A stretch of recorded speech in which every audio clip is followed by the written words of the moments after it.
licensed broadcaster of the 2014 FIFA World Cup Brazil. 100% world-class World Cup football. On Talk Sport.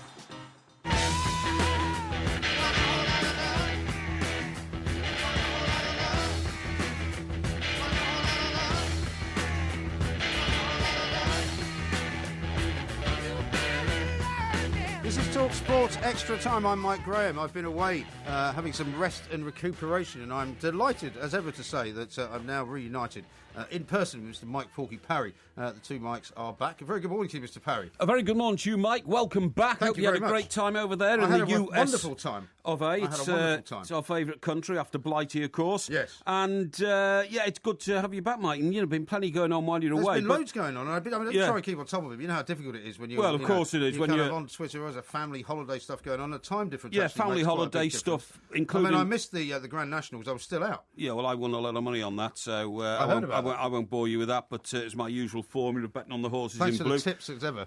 I beg your pardon? Thanks for the tips as ever. Well, I wasn't going to bother you on your family holiday. Right. Was this the family holiday that included a 2-day bender in Manhattan? There was one of those. Without your family? With my family. My daughter was with me. Yeah, was this the family holiday which included, because most people see the family pet as part of the family, included abandoning your new dog into a kennel? No, absolutely not. Yes, you did. No. Abandoning your new dog into a kennel in Kent before you went away? No. The point was the dog was already coming to stay with us, but after the holiday, that was the way it was all timed, because you don't pick the dog up when it's just born. You leave the dog until it's where about was the 8 dog weeks when old. you were away? He was with the person, with his mother, actually, with the breeder that we bought the dog from. So you buy a dog, you abandon the dog. No. So the first thing you did was abandon the dog and go on holiday? Absolutely not. Yes, no. you did. We worked out it wouldn't make sense to pick That's up a the cruelty. dog. It wouldn't make any sense to pick up the dog after 7 weeks, when it was 7 weeks old, and then leave it for 2 weeks at a kennel, quite rightly. So we left it with the people that we bought it from. And you know nothing about dogs anyway. Do you know anything about owls? Owls? Yeah. I don't know what they sound like. Did you see that poor little owl on Britain's Got Talent? I mean, that was shocking, wasn't it? That was absolutely shocking. This poor little owl comes on. Its name was what? Fred or something, wasn't it? I didn't see it. I just read about I saw it, and I was shocked. I don't usually watch Britain. What was it talented at? Talent. So it wasn't talented at anything. The poor little owl was supposed to fly off a perch to another part of the stage and then fly back again. You and all can see that anywhere. You go to one of these country parks. You can. Falconry, they call it. Yeah, well, funny enough, when I was down with our mate Reese down in Marlborough one time, and his kids were growing up, we went there, and this little owl flew into its house, closed its own door, all this kind of stuff. A house in Marlborough?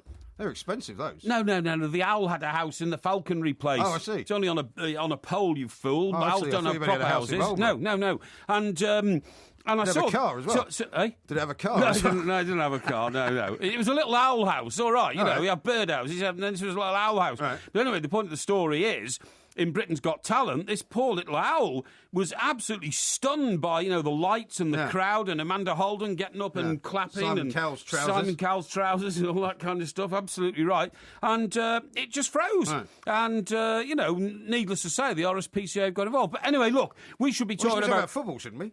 Of course we should be talking about football. Nonsense. Now, I want to say to everybody out there, all my life I've been an Everton fan, but for the next 24 hours, I am a West Ham fan. Come on, you Hammers. Really? Well, of course Not I am. very convincing. What do you mean it's not very convincing? Well, you don't look like a West Ham fan. I could tell you the history of West Ham. I could tell you the history of West Ham easy, mate.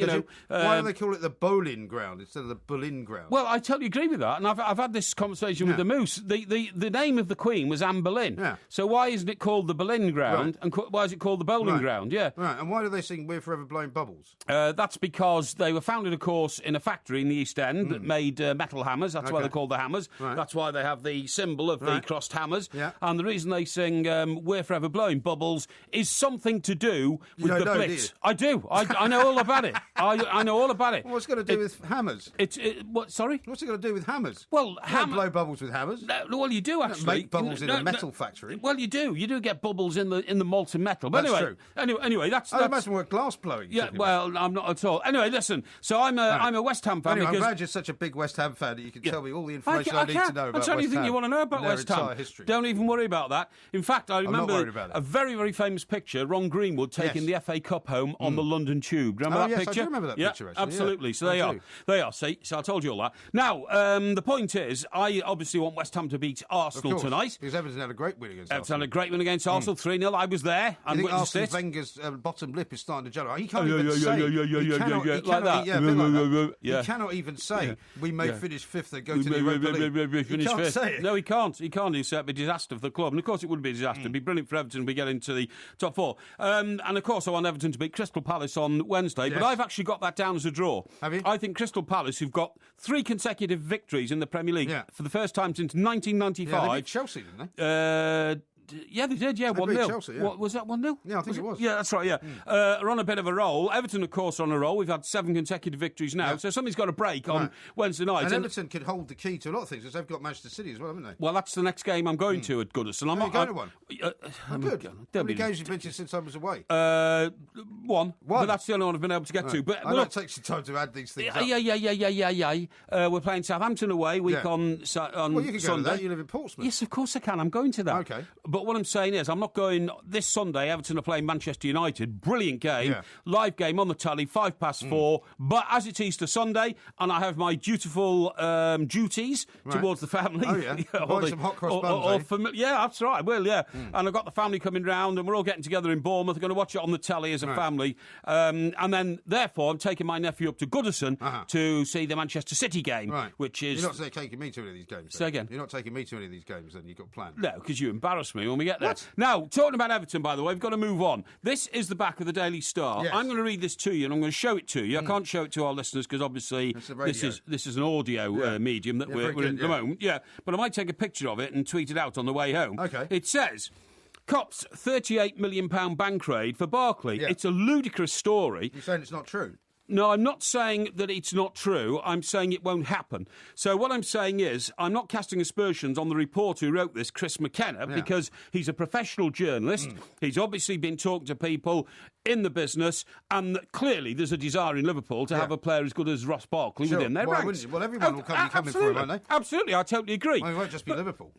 Of course not, I totally agree. But the idea that Ross Barkley, who's been at Everton since he was 7, would actually move across Stanley Park, a total distance of less than a mile, to go and join Liverpool is so ludicrous as to be impossible. And is he an Everton fan as well, then? Well, you normally are if you've been with them since you're 7 years of age. But stranger things have happened, Well, stranger things have happened. Jamie Carragher grew up as an Everton fan. So did Robbie Fowler. So did Steve McManaman. And they were all taken on by Liverpool. But anyway, the point of the story is that whilst I'm not doubting that Chris McKenna story has some validity in that Liverpool want him, he will never go there. If Ross Barkley went to Liverpool, I would sell everything I've got, give up all my wealth to charity and move to Albania and live as a peasant in a cottage in Albania and drive around an ale house. You could live in one of those. And drive around every day in a horse and cart with a mangy old horse and a decrepit old cart, and I'd walk around. Why are you casting such aspersions on Albania? What makes you think that people in Albania live in little peasant cottages and ride around? You know what I'm saying. Those Dracula films again. No, you know exactly what I'm saying. You know exactly what I'm saying, Mike. And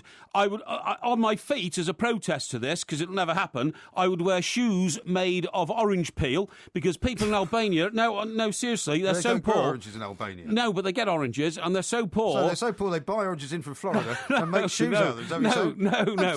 No, what I'm saying is they're so poor that the few oranges they have got, they keep the peel, they bake it, and then they stitch them together and make shoes out of them. You've been reading all this rubbish. They do, honestly. Well, anyway, let's go back to what you say, which is an impossibility. Yes. If Robbie Fowler and Jamie Carragher, two of the great legends of Liverpool Football Club, were apparently Everton fans at the beginning, why wouldn't he do it? Well, because they joined Liverpool when they were teenagers, because Liverpool scouts got to them first, and therefore they converted. I've got no problem with that. Right. And remember, it's not impossible for players to move between the clubs. No, of course not. You know, Peter... So it is possible, then? Peter... Benetti? No. Peter from Newcastle. Peter Beardsley. Peter Beardsley's probably the best example of being a star at both clubs, right? So there's not a problem there. I think Xavier was the last guy to go in the early 2000s, you know, the guy with the very strange silver hair, white beard and all all that kind of stuff. So that's but the idea that Barkley at this stage would go is like Rooney when he was at the age he was, 18, going to Liverpool. It's ludicrous. Right. I tell you what, the equivalent of. He's still an Everton supporter, isn't he? Yeah, of course he is. Yeah, it's the equivalent of Steven Gerrard when he was 19 at Liverpool going to Everton. Yeah. I mean, it is ludicrous. Right. It will not happen. I mean, I'd quite like it to happen if for no other reason to see you driving a horse and cart in Albania wearing shoes made of orange peel. Yeah, well, for me, that would be worth it. Yeah, well, just to have a picture of that. Well, the reason I've painted such a ludicrous scenario is because it is never going to happen. I want to move on to the Wolves situation, right? Now, I just don't get the Wolves situation at all. I watched The Wolf of Wall Street, by the way, when I was in New York. Oh, did you? What did you think? Film. Yeah, exactly. Yeah. I told you about that first, of course. You did. You called it Wolfman of Wall Street. I saw it first. A slightly different story. But anyway, Wolves, right? Now, congratulations to Wolves, by the way. Should be in order, no? Congratulations to Wolves, of course, because they've got themselves out of the third tier of English football. But they should never have been in the third tier of English football. They got relegated into the third tier, and for a club the size... Why do you say that with such sort of menace and I say it with disdain. Why? I say because Wolves are a massive club. Yeah. They're a huge club. They're the first club in this country they're up in the Championship to again, ever play in Europe. Yeah, but what I'm saying is, you haven't heard me out yet because you keep interrupting me as usual. Sorry. What I was going to say is this, that you should never have got into the third tier of English football. Third tier is rubbish. Yeah, so what I'm saying is, when you get out... it should be an absolutely silent celebration, instead of which they've got all the players jumping on each other, they've got old Jez Moxey giving it big, giving it large. It means a lot to them as a club Mr. to be Moxey in a higher is a division, very fine football administrator, but frankly... if it was my club and we got down into the third tier of English football, I can't believe you keep repeating that. I'm sorry. You don't want to make so many fans in Wolverhampton. I would not want to celebrate for a moment. Apparently, they've had an open day today at Wolves, inviting all the fans round to punch the air and say we've got out of the third tier of English football. When in fact, I would have said, right, that's it. We should never have got down here in the first place. Delighted we're back in the Championship. Now we bid for the Premiership next season. It's called the Premier League now, by the way. Yeah, all right, Premier League. You know exactly what I'm talking about. Stop nitpicking. Okay. You nit. This is Talk Sport Extra Time. We are the two mics. Loads more coming next.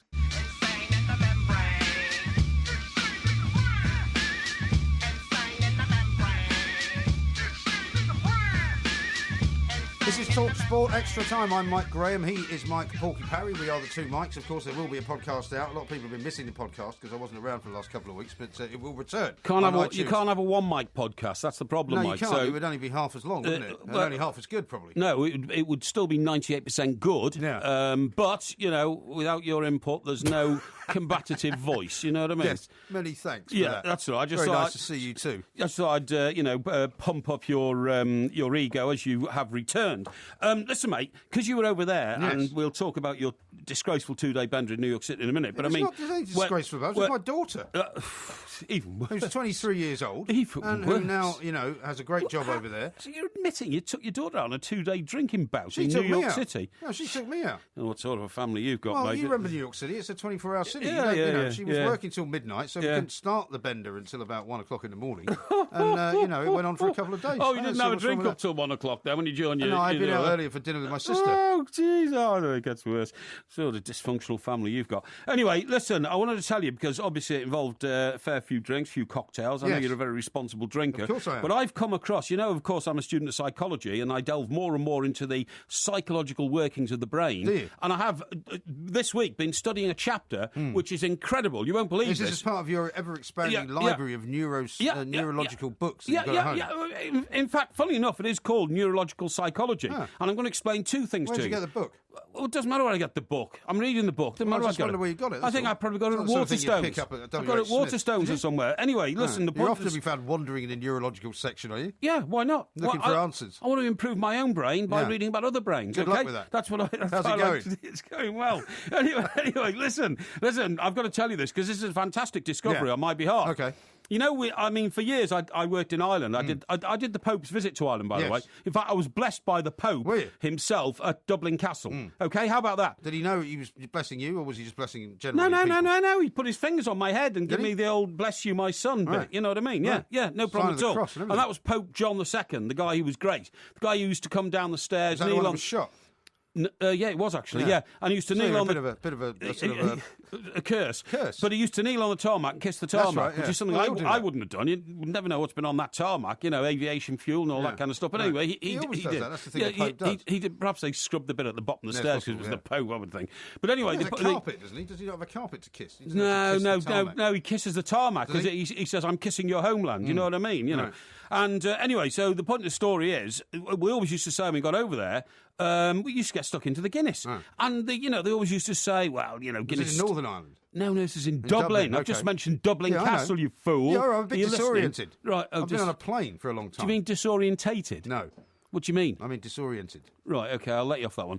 Anyway, the point of the story is, we always used to say, let's get stuck into the Guinness. First thing we did when we arrived, get into the press centre, 10 pints of Guinness or something like that. What are you like of course, because you're going to meet the Pope and you may get blessed by him, so you might as well get completely bladdered before any of that happens. So you can report accurately on what he says. That's a bit harsh, a bit harsh. But anyway, point of the story is, the Dublin taste... And Guinness in Dublin is great. Guinness taste... Well, that's what people say. But listen, I found out why. Now, for instance, in 2010, we did the World Cup in South Africa, big TalkSport team out there. I remember sitting in the shadow of Table Mountain with Andy Townsend, my great mate, and drinking Chenin Blanc. Yes. And I thought, wow, what a wonderful wine this Stellenbosch is. Yeah. Absolutely. Well, it wasn't. We did go down to Stellenbosch, but on this occasion we were just in Camps Bay, which is the sort of, fancy down holiday resort next to Cape Town. Anyway, point of my story is, I remember when I got back to England, I thought, I know what we'll, went out for dinner, we'll have a bottle of that Chenin Blanc. I tasted it and I spat it out. It was revolting, Well, so, you know why that is, though? It's because they export all the rubbish to here and they keep all the good stuff for home. It's like in France. You go to France, you discover wine and champagne and things like Cremant de Cremant. You can't even get it here. Yeah. They keep it all for themselves. No, this is not the case, you see. This is where you've been fooled, but I've now found the secret. Really? So it's not about the River Liffey having great water for the Guinness. It's not about the grapes in South Africa being perfect for the Chenin Blanc. It's all about Chenin Blanc. It's all. Here's a third one, a third example, and you'll warm to this one. Why does whiskey taste so good in an oak-panelled room in Glasgow or Edinburgh and taste completely... Or in the Highlands, even better in the Highlands. Better in the Highlands, I totally agree. Or on the islands, Highlands and Islands and all that, and tastes so completely different when you're drinking it at home in Surrey. True. Now, I think there is something to what you're saying. There is a sort of But ambiance. I haven't explained what it is yet. I haven't explained. Yes, there is. Well, let me tell you this. The thing like pina colada, for example, which is obviously a cocktail, it's got rum I in it. want a pina colada. Yeah, there's no need for singing. Who was that? I can't remember who it was. Come on, it was Marvin Hamlish, wasn't it? It was not Marvin Hamlish. It was. No, Marvin Hamlish was the guy that wrote the theme tune to the Sting. Well, I think it was Marvin Hamlish. Anyway, go on. No, anyway, I don't think it was. Anyway, no, it was somebody else. But my point is that if you're in the Caribbean, you drink rum because that's where the Caribbean is famous for, right? So you drink pina colada if you're on a beach. Perfect example. Or if you're on a beach holiday. Another perfect if you example. drink it in the middle of winter in London, it doesn't taste anything Another like perfect example. Now, this is all because of your brain. So your brain my brain associates Chenin Blanc with Table Mountain, warm atmosphere, relaxed. So why do you drink Pinot Grigio so much because we're not exactly on because the Chenin Blanc tasted dreadful when I got back. Yeah, but Pinot Grigio comes from Italy. Guinness tastes great in Ireland, and it tastes great in the Guinness Village at the Cheltenham Gold Cup, where the only time in the year I drink it. Why tastes better in Cheltenham than it does in, Surrey? Because you're in the ambience of like an Irish village. It's called the Guinness Village, right? And so what like an Irish village. So what yes, it is. What your brain says you are in lovely Guinness mood because you have the Irish ambience in your around case, you. It's time to get up off your hands and knees. I'm not going to respond to that. And when you're drinking the Chenin Blanc in Table Mountain, your brain says, there's Table Mountain, associated with Chenin Blanc tastes good. Rubbish. When you're, I don't think there's any truth when you're in an oak-panelled room in Edinburgh, in one of the finest restaurants there, you're sipping the whiskey and thinking, this malt whiskey is wonderful. What does it say about vodka? Now, that's a very good one. Yeah. When I've been to Russia, I always drink banana-flavoured vodka because it's brilliant. Banana-flavoured. I love it. The banana-flavoured vodka, I love it. But sounds horrendous. What do you think happened when I came back to London and asked for some banana-flavoured vodka? You were asked to leave the premises. I wasn't asked to leave the premises, but again, I spat it out. What do you put? I've never seen banana-flavoured vodka. Yeah, here. You can get it cherry-flavoured. Oh, cherry maybe, yeah. I've never seen banana. I have. I've drunk it plenty of times. Really? Yeah, now the point is, what your brain is telling you is that This vodka tastes great in Red Square because it's minus 27 degrees. There's made from potatoes. There's loads of guys walking up and down outside Lenin's tomb doing the goose step. Right. Loads of people wearing fur hats. The sparkling domes of St Basil's Cathedral are turning your brain into Russian, so you become Russian. Right. You see what I mean? And you're thinking... Well, they don't drink banana-flavoured Yeah, vodka. they do. Yeah, they do. Like something yuppies would drink in Putney or something. No, they do. And therefore, when you're in South Africa, you become South African. When you're in Dublin, you become Irish. When you're in the Caribbean, you become Caribbean. And you drink, the local rum and all that. And there's obviously something to be said for certain drinks, but I don't think it's right to say all of this is true. It is absolutely true. Now, Guinness, for example, let me tell you this. When I first went to New York, the Guinness in New York City is actually better than the Guinness you get in London. Now, it's got nothing to do with the fact that you're drinking that's in an because Irish of the bar. Irish effect. No, of it's course not it because is. you're in an Irish bar. It's of course just because it is. the stuff they export to America is better than the stuff that they make in London because they actually make it in Dublin. Now, I'll read you an extract from the book that I've been researching, OK? There has been little research into what is called the Provençal rosé effect. Despite the fact we've all... Provençal, you mean? Yeah, Provençal, that's what I said. That's what I said. There has been a little research into the Provençal rosé effect, despite the fact we've all had the experience. This comes from a chap called Professor Spence.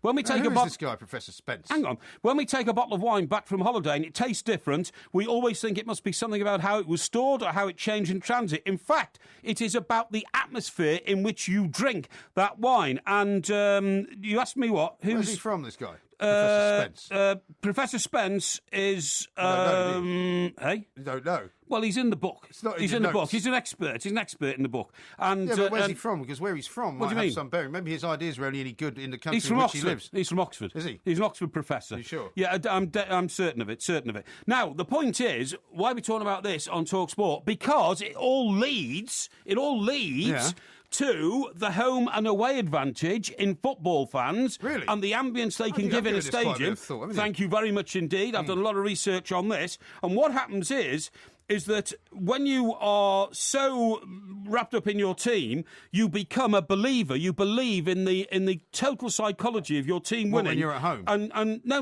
When you're in the ground, and you transfer this thought pattern to the players out there, I don't right? mean when you're in your own home. I mean when you're home or away. Oh, I see. Yeah, yes. When you're at your home ground. Yes, so I'm sorry about that. it's better at your home ground then. Of course it is. Here, listen to this. Why is it better when you're at your home ground? This is another part of the book because I'm going to tell you, an atheist can go into a church. He can listen to a religious service and suddenly become a believer because of the ambience around him. If everybody else believes, he starts to believe himself. And that is exactly what happens in football grounds. It's exactly what happens in football grounds when you start to believe, the person next to you starts to believe, and eventually that feeling goes out to the players on the pitch who start to believe. So what, they play better at home? Of course they play better at home for that reason. Man United have got a better record away from home than they have at home? Well, because of the uncertainty. This is a very good question, Mike, and I shall answer it for you. The uncertainty surrounding whether or not David Moyes had the winning capabilities that Sir Alex Ferguson has, and having read the book, I've translated it into the Liverpool game against Manchester City in the first 15 minutes. The belief factor amongst the fans was so high, absolutely so high, that transmitted itself onto the pitch, and that was responsible for the 2 early goals in the first 15 minutes. Okay, I see. Yep. So maybe what you should say for anybody who wants to get the same, sort of replicate the same situation, is just drink a load of banana vodka before the game. Oh, don't be so ridiculous. You're trying to put two facts together and come up with one. I've told you already there's a difference between the ambience surrounding the drink and where you're drinking it and the psychological ambiance of being in a believer-like situation. And, it's like being in a temple. See what I mean? Yeah. Right? Is that where you've been for the last 2 weeks? No. You've been learning an awful lot of absolute old cobblers. Nothing changes with the two Mikes. Here's Mike Parry, I'm Mike Gray. We'll have more next. I've just seen a face, I can't forget the time or place where we just met. She's just the girl for me, and I want all the world to see we've met.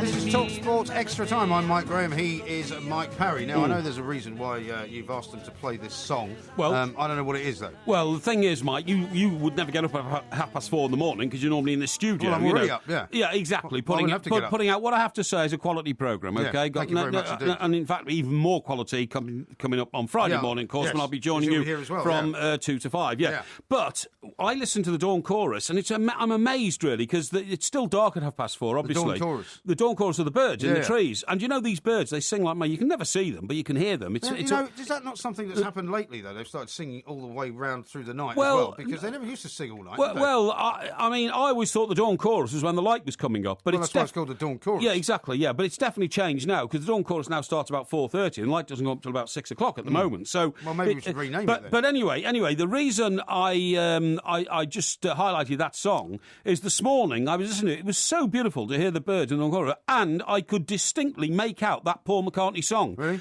Yeah, seriously, I could make it. So you're now hearing the Beatles. Now I can't in whistle song. For some unknown reason. I can't whistle. I don't know what it is. I just don't know how to do it. Well, not at all. No, I don't know how to put my tongue in the right place. Just putting your two lips together and blow. No, as Lauren Bacall used to say. God, you can't, can you? That's horrendous. How can you not whistle? I don't know. Everybody can whistle.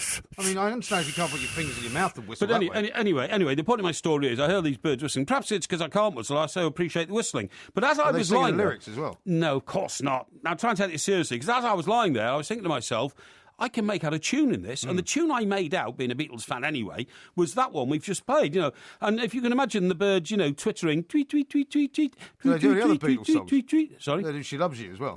Now listen, please take this seriously. How can I take it seriously? I mean, you've gone completely bonkers. I am of the opinion that Paul McCartney could very well have got inspiration for a lot of his songs from the dawn chorus. Like because Blackbird, the man, for example. Yeah, exactly. Yeah, Blackbird sing in the dead of night. Yeah. You know what that was about, don't you? It was about the civil rights movement in America. Yes, it was. Yeah, about a broken wing and all that kind of stuff. Right. Yeah, it was. But so anyway, it wasn't inspired by the birds then? Well, it could have been, because what I'm saying is they're very musical, and I reckon Paul McCartney could have woken up one morning in St John's Wood, where he's lived, most of his Beatles life, and thinking, I hear those birds in the trees. He lives in Sussex, a lot of the time as well. Well, he does, and he also lives in Scotland, and he lives in Arizona, New York, and the Hamptons. Funny enough, when I was in New York, I went and had a look at the Dakota building because I thought of you.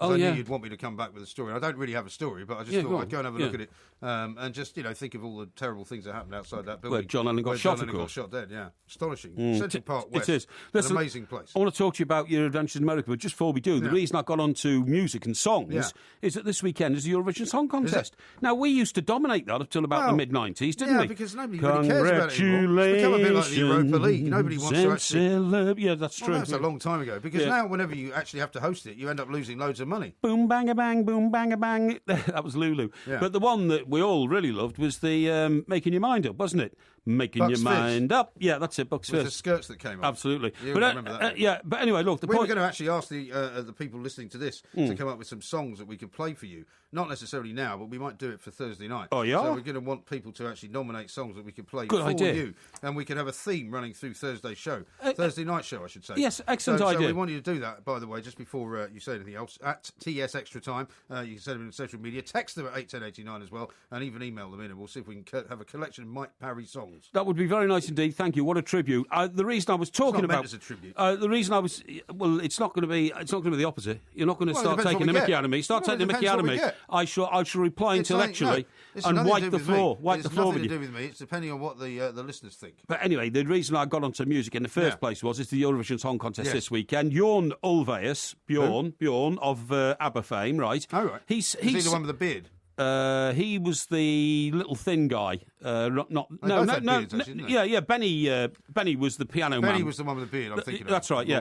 But anyway, what Bjorn Ulvaeus has said is, he said, I just don't understand why the Brits don't find one of their great songwriters, because we've got the most successful track record in pop history. Why doesn't Led Zeppelin enter it? Or well, why doesn't somebody just write a decent song? Because remember when Bonnie Tyler was entered a couple of years ago? Everybody, including her peers in the music business, said she's got no chance because the song is so rubbish. Right. Why doesn't somebody? She had no chance. Why doesn't somebody like Lloyd Webber, Paul McCartney? Did he not do it? Did Lloyd Webber not write a song one time? He might have done. Or maybe one of the become a bit of a laughing stock. One of the Bee Gees or something. I mean, do we really need to win the Eurovision Song Contest? I'd like to again, but the thing is, it's very political now, isn't it? A lot of political blocks get together and a lot of those former Eastern European countries that kind of back each other or hate each other because of something that's happened outside of the world of music. Absolutely. And I don't. Where is it being held this year? Do you know? Was it in Russia last year? I don't know. Is it in Portugal this year? No, that's the European Cup final, the Champions League final. Easy to confuse the two. Yeah, easy to confuse the two. Now, tell us about in Denmark. Tell us about your adventures in New York and Connecticut. Well, I'll tell you. I knew I was back in Britain, right? Because actually took a day flight, which is much better for everybody. Love it. I hate flying at night. Yeah, I arrived at about 8 o'clock into Heathrow. Picked up the bags, all went quite smoothly. Went through customs. Always that moment when you walk through customs with the bags, where you know that you're walking through this area of sort of mirrors, and they're all watching you. And you often wonder whether your behaviour will in some way... I've only ever been stopped once coming through, and I was coming back from India on a flight, funnily enough, and I had quite a lot to drink. And they stopped me, and they pulled me over to one side. I was quite young, had very long hair, and they obviously thought that I might be smuggling something... Hash. Yeah, like that. But, of course, all I had brought back with me, like we all did in those days, was a load of newspapers. Right. And they were leafing through all these papers going, why have you got all these? I said, well, I'm going to read them. Yeah. Well, who wants to read this many newspapers? I said, well, I do. I'm a journalist, I just read newspapers. I didn't find anything. But anyway... So you used to do a bit of research in those days, did you? I did in those days, yeah. Now excellent. I just leave you to do it. There's no point in having a dog and barking yourself, is there? As they say. Anyway, the point is, so I came out into the sort of general area of where the lift was. We had to go and get the car, right, which we'd left with this valet car parking company. Press the button for the lift doors open, somebody's been sick in a lift. That's disgusting. And I thought, welcome back to Britain. Typical. Mind you, if that had just happened, who can you really blame for it having... I mean, that could happen in any airport in the world. It hadn't just happened. It had been there for a while, I could tell. Nobody cleaned it up. Oh, disgusting. So we had to immediately pull the kids out, say, don't go in there. Another couple had gone in already, and so the kids were going to walk. I said, look, don't go in there. Yeah. And then, of course, spent a night at the airport, picked up the dog, as you've been moaning about. Yeah, the dog that you abandoned. Yeah, we didn't abandon it. Then dog. Spent an hour, right, waiting in a road on the A21, which had come to a complete standstill for an hour. You know why? Because there were two guys way at the bottom of this one sort of two-lane bit of it, cutting down bushes and trees. Well, they've got to do it, you see. Well, why do they have to do it in the middle of the day? Well... in the middle of the Easter holidays. It's more expensive to do it in the middle of the night. Why? Because you've got to pay people double to work at night. That's you why get I paid work double. at night. Yeah, absolutely. Yeah, but I mean, I'm not cutting trees down, am I? Well, I'm not stopping anybody from getting anywhere. I tell you what, a load of listeners, mate, listen to you through the night. Wouldn't mind if you did go and cut a few trees down. Oh, that's a bit harsh. Yeah, that's very harsh indeed. Yeah. But I mean, all in all, it was a great visit. I went on the not the Circle Line, but I went on this little New York City taxi thing because, of course, they've now built the new World Trade Center, which is now finished, the Freedom Tower. Very impressive. Is it open? It's not quite open. Right. People are starting to move into it. But didn't you send a picture out of it with the new skyline? Was that the point of the picture? That was the point of the picture. And it looks very, very much larger than anything around it. It does, but it's the same height as the original Twin Towers, right? And it's got a great big needle on top of it. But also, if you look at it from a particular angle, you can actually see both Twin Towers in the way that it's been constructed, which is amazing. Yeah, it's almost like an optical illusion.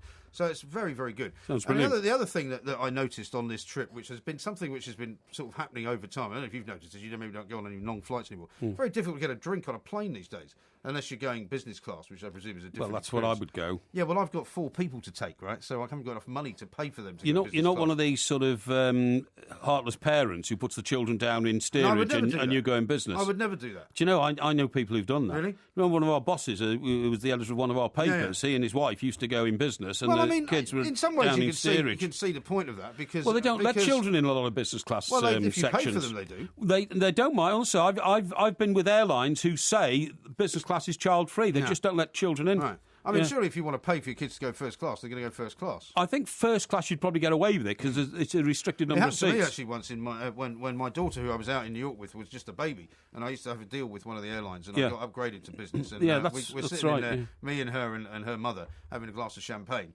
And suddenly this woman with a clipboard, very officious-looking woman with a clipboard, came on and took me to one side and said, "I'm terribly sorry, Mr. Graham, but there's been a bit of a mistake. The child's got to go, yeah.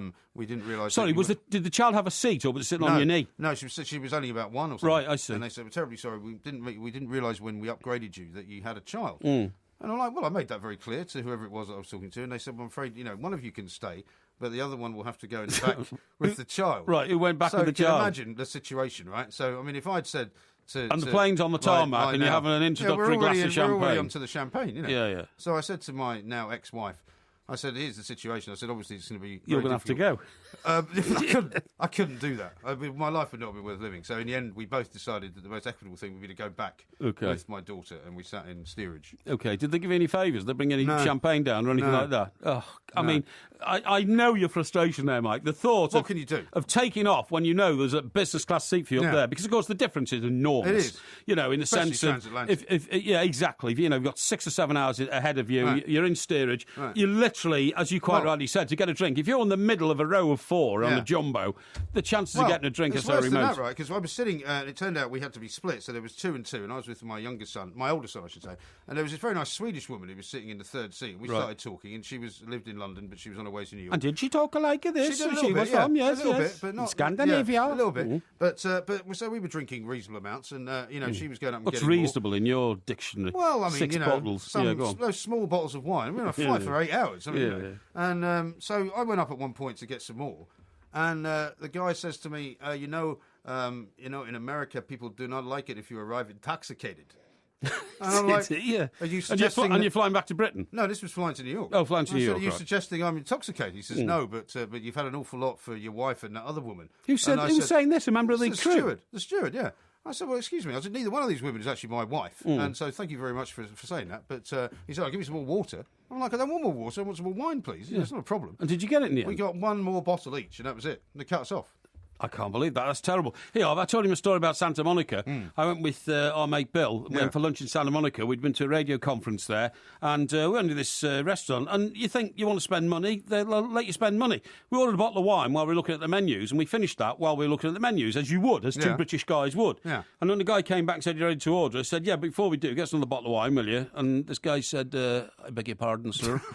We said, "One bottle of wine." He said, "But I'd just given you a bottle of wine." I said, "We want another one. This one's gone." He went away, he came back. Instead of giving us a bottle of wine, Mike, he handed each of us a cardboard, piece of cardboard. Printed on it was alcohol abuse awareness. And it was, do you know how dangerous alcohol is to your system? So it's only wonder places like that are going to go bankrupt and they start telling the people who are in there, the diners, they shouldn't be drinking. My God, what's the world coming to? Yeah, it obviously didn't work at all. Anyway, just before we go, you want to say one more thing? Just before we go, it is, of course, the Hillsborough anniversary service later on today at Anfield, 25 years, 3 o'clock. And I just want to point out that, Liverpool's United City, that is also being shown on closed-circuit television at Goodison Park today, where people are going also to pay their tributes. And I, as member of the TalkSport staff, want to add to that, of course, and we will remember.